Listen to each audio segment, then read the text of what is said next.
you may have heard about the podcast confession of Facebook boss and tech tyrant Mark Zuckerberg today. He basically admitted that he was censoring the Hunter Biden laptop scandal at the request of the FBI.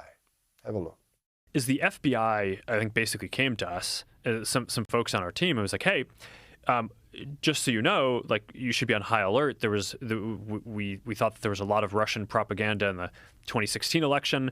We have it on notice that basically there's about to be some kind of dump of that's similar to that. So just be vigilant. Fewer people saw it than would have otherwise. So it definitely. By what percentage? I don't know off the top of my head, but it's meaningful. Yeah, if he'd said Russian prostitutes instead of Russian propaganda, well, we know he would have been referring to the laptop. It's just insane. And there are still people out there who say there isn't an unholy alliance of left-leaning politicians, tech giants, and the apparatus of state. Now, I know this is in America, but when you look at it, the Federal Bureau of Investigation, the Department of Justice, the Democrats themselves, and their puppets in the media have disgraced themselves in recent years. I suspect there are many, many more involved, but this shows, once again, that the hard left will use whatever instruments are available to subvert democracy and entrench their own power. I've told you this before, but I'm going to tell you again and again and again. The trusted authorities, your trusted authorities, do not want you to know the truth. So trust everything. Trust nothing, I should say. Verify everything.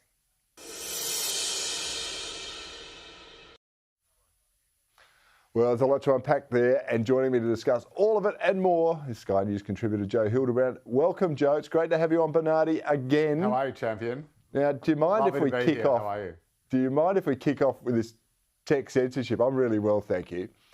I mean, I've been critical of Zuckerberg. This is a bit beyond the pale, though, isn't it? I mean, notwithstanding anything else, the FBI have gone there. They know there's a dump coming from Hunter Biden's laptop, and they say, no, suppress this information. It's Russian disinformation. What do you make of it?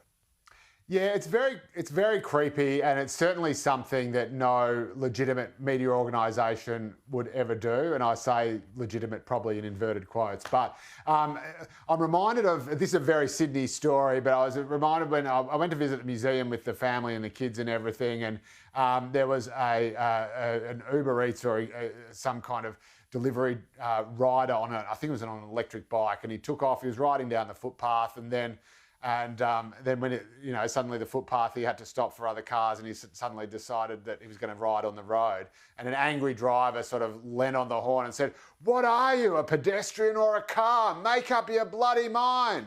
And it's a lot like that, I think, with Facebook and some of these tech giants. They behave like media companies and publishers when it suits them, and then they retreat to saying, "Oh, well, we're just a platform. We're just we just let people say what they want to say, and it's not up to us what we actually what actually goes up there." And they somehow manage to engineer the worst of both worlds. So they are censoring ordinary people and stopping them from saying what they want, in the same way that a publisher would censor what goes in or decide what goes into its media, its newspaper or its website or whatever it may be, while at the same time having none of the courage or the instincts for freedom of speech and freedom of the press that any real publisher they're not even being held accountable for it, Joe. They're not. You can put defamatory stuff all over Facebook, and they won't be pinged for it. You will be.